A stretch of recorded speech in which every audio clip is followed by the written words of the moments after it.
What's up, guys? Welcome to the first episode of Two Guys with Raging Goals. I'm Mikey, and this is Adam, and we just wanted to start the podcast by letting you know this is going to be a train wreck for a little bit, you guys. Just setting up the microphones and the lights took us, I don't know, few hours. So 2.5. Yeah. 2.5. I was rounding. So anyways, you guys, it's going to be a little bit of a struggle bus for a little bit, and probably for the next year or so as we continue to do this, because if you know us, it's going to just be that way. But you get to come along and see how the sausage is made, and that's the important part. Yeah, it's ugly. So we're going to open up a podcast here, you guys.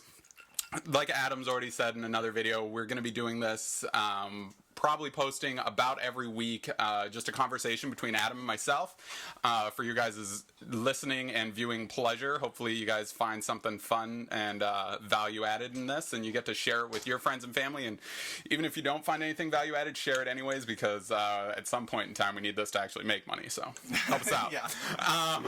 Alright, so we're gonna, like I said, start it off. It'll be conversational. We'll both have topics. So my topic is actually going to be kind of an origin story about Adam and I. So if you ever read Spider-Man or Batman or any of the other characters that are up on these walls right now, they all have great, interesting origin stories. None probably as great as Adam and mine, though. So stay tuned. It's going to be a bumpy ride. Okay, you can't set them up like that. It's not going to be that great, guys. It's amazing, and there's epic lines in it.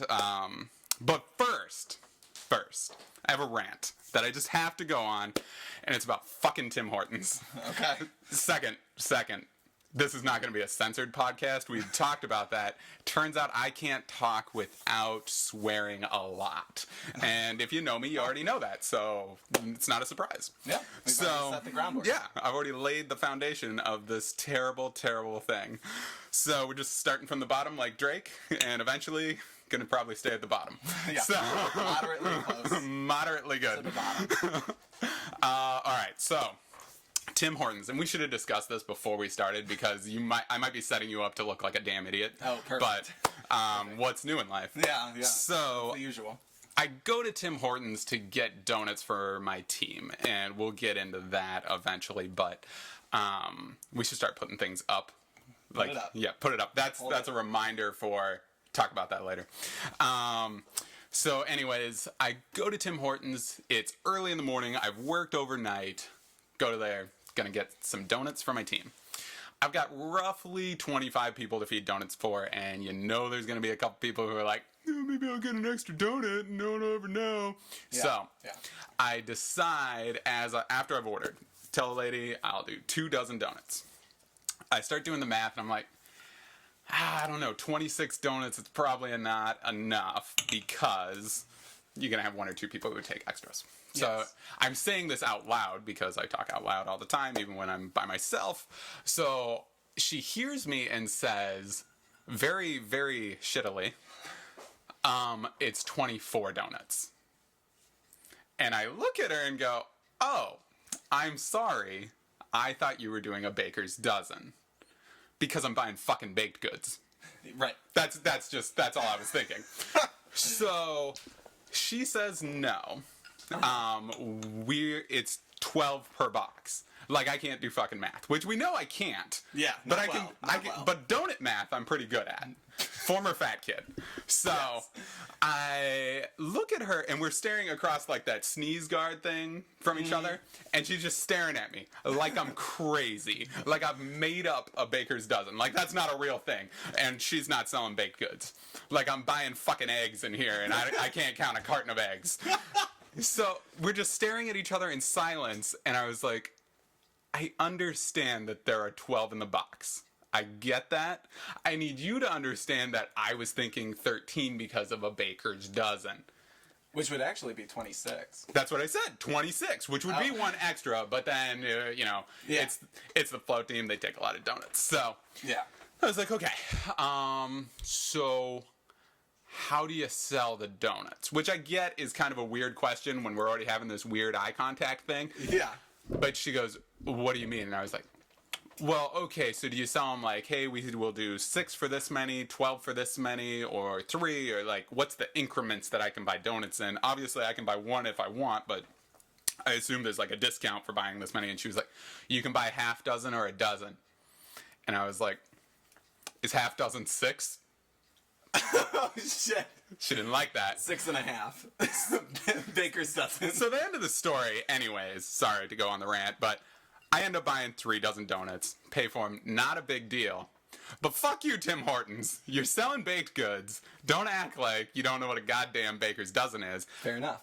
Also, you're Canadian. You're supposed to be nice. You're supposed to be nice people. Supposed to be very nice. You give health care to all your people. Yeah, exactly. What the mother... Can't spare a donut. Nobody, That's unfortunate. no extra donuts for us. So, and the real problem is, what the fuck is a baker's dozen? Like, why does a baker get an extra fucking whatever? No, okay, so the idea is that God damn it. the baker knows that there are going to be imperfections in their baked goods, so they give you an extra in case one of them is faulty. You just make that up? Maybe. That feels like something you just made up on the fly. But it was good. It was a good... Did you know Yoshi was originally in Super Mario 3? You're a fucking liar. You were a liar that night when you made that up, and you're a liar today. Well, there was bourbon involved then too. So. I don't know if it was bourbon. It was we were drinking a lot more cheap then. So. It's true. True. So. It wasn't as high class then. Oh. Now we've got this nice setup and tripod that A tripod. that we get to stare at. Yeah, yeah. All right. So, anyways, let's do. You ready to do the origin story? Yeah, absolutely. All right. Absolutely. So, this goes back. Geez, how long have we been friends now? A long time. 6 years. It's about 6 years. Yeah. That feels like a made up number. Yeah. All right. We'll go with 6 years. Well, because I've been working at Target for about 5, right? Really. All right. Yeah, I think this will be my 5th holiday season, I believe. So we met probably a year before that, because it was about 6 months in when I made the move. Okay, yeah. So let's start there. So Adam was working as, I don't know, he was like moving pop around in a back room at Kroger, knocking down lights and stuff. Yeah. I was a train wreck. Yeah, he was a train wreck of a soul, pushing carts around in a parking lot. Yes, I was a bagger. And enjoying his life a lot at Kroger. Yeah. So and for those of you guys who don't know, I'm sure this is only reaching the Midwest right now. Kroger's a grocery store, pretty big chain. Don't know if they're out west though, because Montana. They have get no. Albertsons. I believe they're in 47 of the like continental. Do you think they're not in United Vermont? Target's not in Vermont. Really? Yeah, they don't like box chain anything. In Is Vermont known for mountains? Do they have mountains there? I don't know. Sarah, does Vermont have mountains? They have mountains. They have mountains. Sarah Carpenter, ladies and gentlemen, with the help. The assist. Could you Google that? Could you Google the mountains? We need an assistant. Sarah, when you're editing this video, I'm just kidding. I'm just fucking with you. All right, so by the way, you guys, this is kind of the point of the conversational podcast. Conversations between Adam and I tend to get crazy, and we have to pin things up to remind ourselves that, hey, remember we were talking about that? We should finish that story before we go into this next rant or and craziness. Hopefully that can kind of help you guys out. But there's no guarantee that we're going to remember that we put something out. Yeah. If I put something up, you guys should remind us in the comments that, hey, what was that thing that you put up that you never got back to? Anyways. Yeah. So Adam's trolling life at Kroger, and I don't know if you remember, but when you were dating someone and I was dating somebody, and that's how we met, found out he's working at Kroger, and saw a lot of ambition in the boy, if you will. No, don't let him lie to you. We hated each other when we first met each other. Well, yeah, but that's not fair. We didn't like each other because one person in particular had kind of pointed out things about each other that weren't necessarily true. Yeah. And so we bonded on a trip actually to Chicago over some Illuminati's pizza. Shout out to Illuminati's Yes. for making Illuminati's great pizza. pizza. If you ever go to Chicago eat Illuminati's, get garlic as a topping. It's fantastic. Oh yeah, good call. Yes. Good call with the garlic. Yes. So we bond over the Chicago trip, really bonding over the fact that we hated the people we were with. And it was just If you're watching? Yeah, Sorry. and if you guys are watching, I'm really sorry. But that was just not a fun trip for Adam or myself until we were able to interact. And then great things happened. The rules to cutting a lean-to were made Yes. because we had this great idea that we would go back to Illuminati's, set up a lean-to at like 4 a.m, and that way when the doors opened, we would be the first ones in to get more pizza because we had to leave early in the morning. So, Yes. And we figured as long as we had a lean-to up, no one was going to cut that. You got to respect that rule. Gotta respect the lean-to.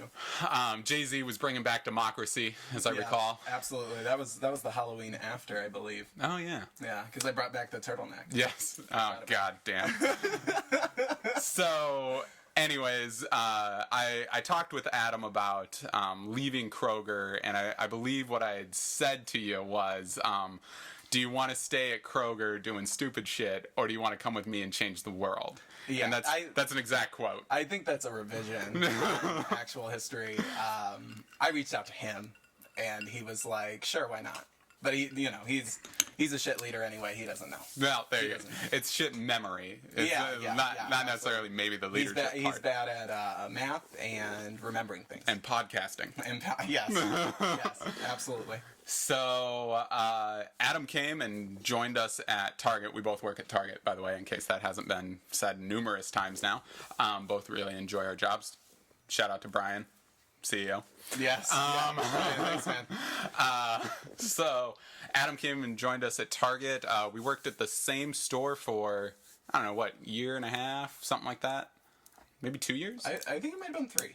Yeah, I'm pretty sure it was 3. Oh, again, math. Fuzzy. Yeah, it's a math thing. I believe we had 3 holiday seasons together. Is it 3? My first, and then the 2. The first one, the really good one, and then the train wreck. Yep. Yes. There we go. Yep. There we go. There we go. Those are the 3. Yep, that's how I remember them. Yeah. Vividly. Yeah. So, anyways, so Adam and I obviously got to know each other pretty well while working at Target together. Became pretty close, and then we actually ended up being roommates for a little bit there, and spent a lot of time with video games. So yeah, video that games and Jameson. Yeah, drinking lots of Jameson. Yeah. What were you playing in your room all the time? Chrono Trigger. Oh, dear Jesus. Up here, Chrono Trigger. Yeah. Man, that's a great game. We've got to talk about that. Yeah, Yes, that's got to be another topic at some point. Absolutely. But anyways, I digress. Yeah. Spent lots of time bonding over video games, drinking, just general merriment, I would say. Yeah, absolutely. And really laid a good foundation, I think, for a pretty solid friendship that we have now. Yeah. And still, we both work in the same place, or same company still, obviously, with Target. I'm based in Ohio, though, and Adam is here in Indiana. So don't get to see each other quite as much as we used to, especially when we were roommates and come home and just bring a cooler out to the patio and drink Sierra Nevada. a little Sierra Nevada. We should get paid. We should get paid for product placement as we do this. You think we could do that on the first episode? I doubt on the first episode, but Sierra Nevada is going to be looking us up. Yeah, there you go. They'll be giving us a shout out. 2guysraging@gmail.com. There you go. Send us money. Send all ad subscriptions that way. Thank you. So yeah, I think being apart now, we still see each other about once a month, and most recently in our quest to conquer the universe here, we and our significant others went on a trip to Kentucky to do the Kentucky Bourbon Trail. Yes. And shout out to Woodford. And bourbon. And Bullet. Yes. Yeah. And these glasses and ice and this old fashioned. There you go.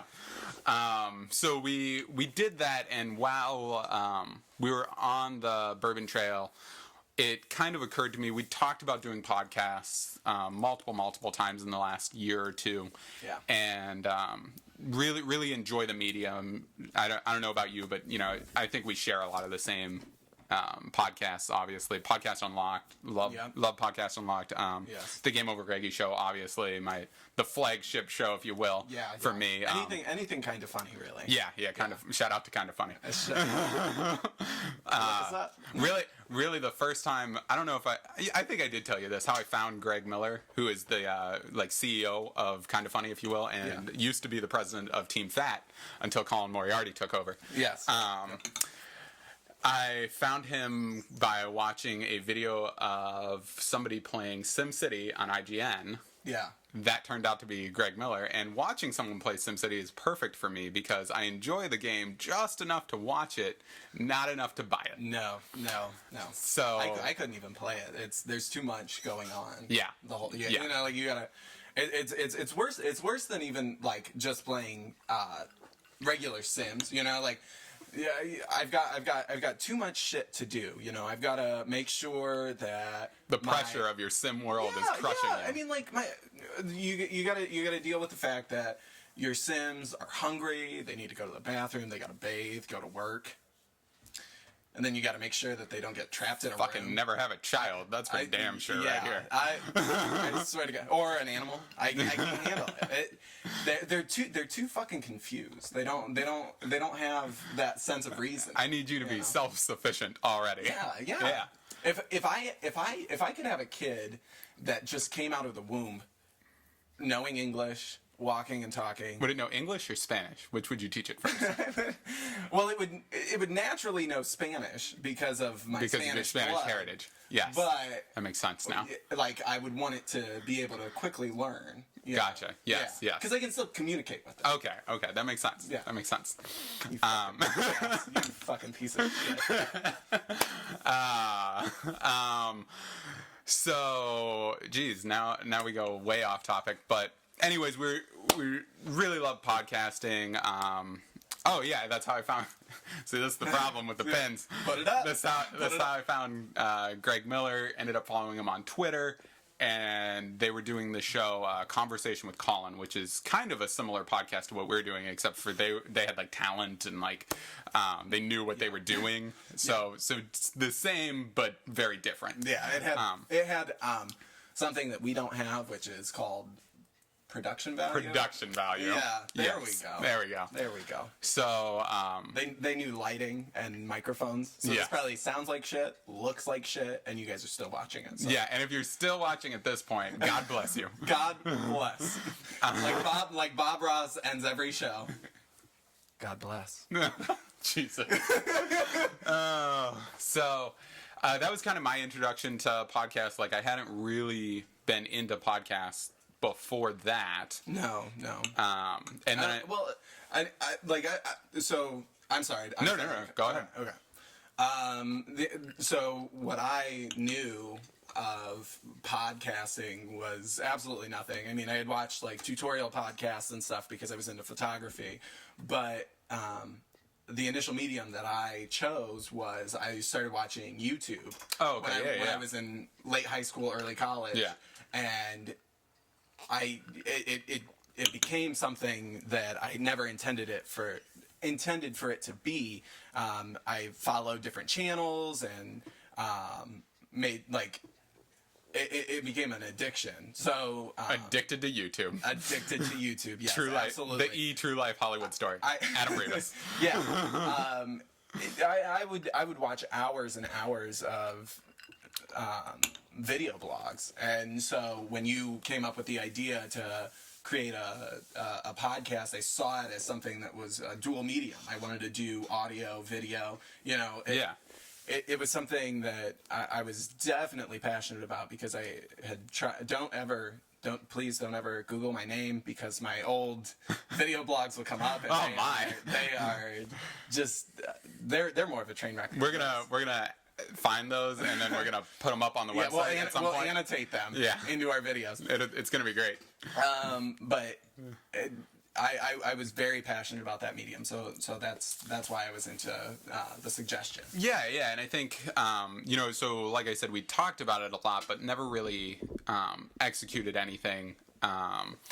we were on the Bourbon Trail, and we were just talking about, hard work. And for those of you guys who don't know, working retail, while it's not rocket science, it is a lot of hard work. And if you're a really great leader, you put in a lot of hours and you put in a lot of time and effort. And at some point you get to a point where it's like, man, you're putting in all this effort into a company that, while great, and I love working at Target, it's not something that at the end of the day I'm gonna see dividends in. Like the odds of Brian Cornell promoting me to his like undersecretary or vice president of the next region, or when we move into Mexico. Okay. Don't make shit up now. Target's gonna ban me from talking about them on the podcast. They're gonna be like, they're gonna send us a cease and desist. Yeah. It's gonna be good. 2guysraging@gmail.com. Any email is good email. Yes, absolutely. So anyways, it occurred to me that, like, I think you're a pretty hard worker, like not as hard a worker as I am, but no, I absolutely agree with that. You're definitely the brains behind the operation. Yeah. So I thought about it, and I was like, I don't see why we don't put that sort of energy into something that can be ours, something that we can say, like, this is ours, like, whether like this blows up and becomes a big thing or is just a passion project, which I assume is what it will stay. It's something that's ours, and it's something that we can always share and build on and just enjoy. And the other piece of that is we're both, I think, fairly creative people. So I went to school for art. You were doing photography. Yeah. Both have that kind of creative side, and this is a nice outlet for that, especially at the end of, say, we work, 3 months without a vacation, and it's just a constant kind of grind. This is a nice outlet, for us to do once a month or so that, like, allows us to just enjoy the conversation and time that we get with each other anyways, but kind of have a artistic outlet. Yeah, I think, it's going to give us the ability to have, like you said, an outlet. I'm the kind of person, I'm constantly right here at level 10. On the verge of a nervous breakdown. Yeah, absolutely. And so sometimes I need something that's going to take me out of that world. Yeah. And just, take me out of that world and let me use those creative juices for whatever. I know, like, right before we started this podcast, I wanted to, I was just so frustrated, and now that we're able to interact with a small community, even though it's small, it's something, and it takes me out of that real world perspective, and it allows me to create things. I think every time we get a like on Twitter, or like just a comment or something, like, it just blows. Like, I get the push notification on my phone, and I'm like, oh my gosh, somebody liked what we did. Somebody liked what we said. Yeah, it's just it's very uplifting, and like it just makes for, I just think it's adding a lot of value to my life. Just and again, we're on episode 1 here. So I think just, but not the Phantom Menace episode 1. This is far better than that. And we'll get, eventually Star Wars will be a very long You're topic. Darth Maul, because you're fucking disgusting. Damn. I like to think of myself as an Obi-Wan-esque sort of person, because, like, I'm a mentor to you, and because you're like a farm boy. And Okay. Remember? Farm Camp coming in episode 2. If you're Obi-Wan, I'm Anakin. And so I'm just a disgusting slave that answers to a fly mutant. Was Watto the fly mutant? Yes. Oh, okay. Yeah. I think he's a Troidarian. Because mind tricks don't work on them. I don't know what the fuck that means. So, yeah, probably. I'll agree with you. Oh, okay. I'll agree with you. Yeah, no. So, yeah, I think that it's super exciting what we're embarking on here. And the other piece here, which we kind of prefaced a little bit before we started recording, because this is a bit of a yarn, but some people might appreciate this. I'm a man of many interests. I like to think, most of them are based around gaming, YouTube, anything electronic really that I can interact with. Yeah, absolutely. But I also enjoy sports. In fact, my fantasy football feed should be blowing up any minute now. Games are about to kick off. Winning right now, but we'll see. I guess Hashtag winning. Hashtag winning. Thursday night was a good game for me. But anyways, and this was kind of my own personal reflection, but I had thought about LeBron James. So I'm not a basketball fan. I'm a LeBron James fan. Hashtag King James. So I, liked him when he was with the Cavs. Didn't care that he went to Miami. Still liked the dude. Now he's back with the Cavs. And I know you don't follow basketball really at all. So some of this will be a little bit lost on you. But I think the story is timeless. Okay. All right. So this last season, as you may or may not know, it was the Cavs were in the finals, and they lost two of their key players, leaving LeBron to kind of carry all of the workload on himself. Yeah. And so they pushed extremely hard. He worked more minutes than anybody else on either team, scored more points than anybody on any team. And at the end of the day, their team still lost. So they weren't able to win the season. And when I was watching it all, I thought, oh, you know what? But he's going to get MVP. He's going to get the MVP of this offseason because of all the hard work he put in. Like, it's going to be crazy because I think, and someone will, I'm sure, correct me, but I think it's only happened like one other time in the history of the NBA that the losing team, the MVP was picked from their side. So, thought it was going to be a pretty big deal. And then it just became like a non-issue. He just didn't get picked, and they moved on. And it kind of struck a chord with me because I was like, but, more minutes than anybody, more points than anybody. Yeah. That dude put in the work. How could he not get MVP? And the more I thought about it, the more I thought, it's a reflection on hard work only gets you so far. Yeah. So, as much as I like to think, I'm the hardest worker in any room, and I will work 14, 16 hours to make sure that something gets done and it gets done right. At the end of the day, it's results that speak the highest, right? Or that speak the loudest. So, I thought about that in my own personal life, and I thought, here I am working very, very hard to build a career at Target, which, again, love Target, love the company, and love what they've done for me. Have all the respect in the world for that company, and want to continue growing there, and they've done a lot for me. But at the end of the day, all that hard work that I'm putting in, unless you have great results on paper, someone who doesn't know you, doesn't know the workload that you're putting in, someone higher up sees it on paper and they're like, oh, this person's, middle management and they're doing fine, and you get passed into another pile. And it's the same thing when like you're applying for jobs and you send out thousands of resumes, and like if you don't have results on there, you don't have high speaking stuff, you just get put into another pile and it moves on. Which also kind of reminds me, I always felt weird when I'd interview for jobs because they always ask me like, what sets me apart? That's like a typical interview question, like why should we hire you? What makes you special? Right. And besides my incredible hair, which does make me special. Remember when your hair was like spiked? Actually. Yes, I actually got my hair cut yesterday. And after I came out of like the shampoo bowl or whatever, it was all crazy like that. And I was like, hey Sarah, remember when I used to do my hair like this? Like a crazy person. Like a fucking insane like an evil doctor. You were Dr. Wiley from Mega Man. You were like perfect. Hi. Perfect. I'll do a lot of stuff. I'm gonna get all the stuff done for you guys.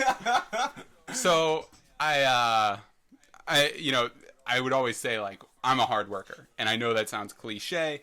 And they would always be like, no, that's great. And then I imagine that they would crumple up my resume and throw it in the trash because, we hear everyone's a hard worker. And while everybody probably says that, it's true for me. I am a hard worker. But again, at the end of the day, results are what speak.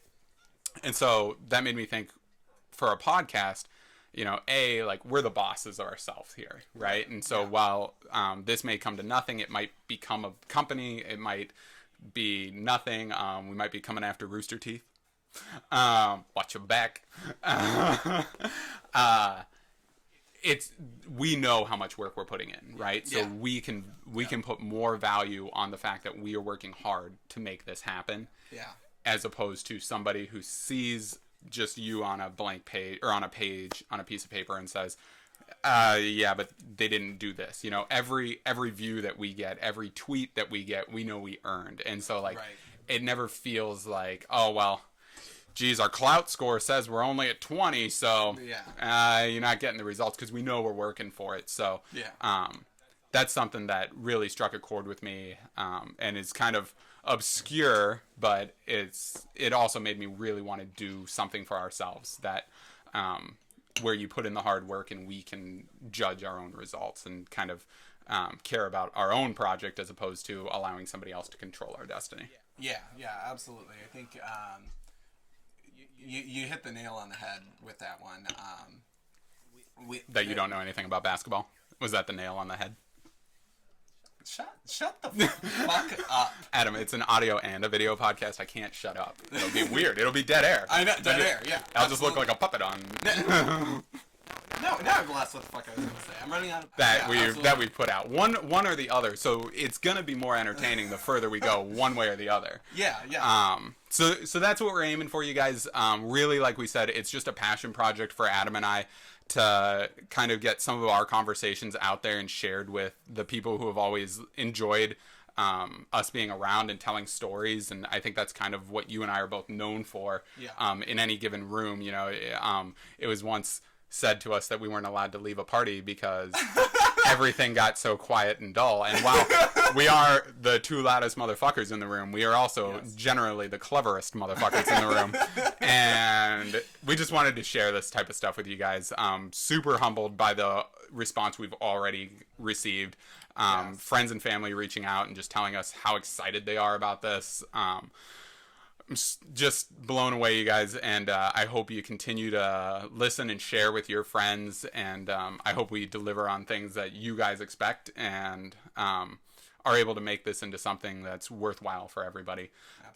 Couple of shout outs. Shout out to Nicholas Killian for our set design. Did a nice job. Yes. And shout out to Sarah Carpenter for helping us not only with lighting, but she's doing background photos for us. She'll be doing a photo shoot for us, although she hates the word photo shoot, so don't use that if you talk to her. Please do not call it a photo shoot. She's got some weirdness about that. She's an artist. Yeah, she's an artist. She's not. She is not. And now she's swearing in the background. Now she's screaming at us. And thank you so much to everybody who's helped support us this far, and I hope it continues. Yeah. Thank you guys very much. See you guys.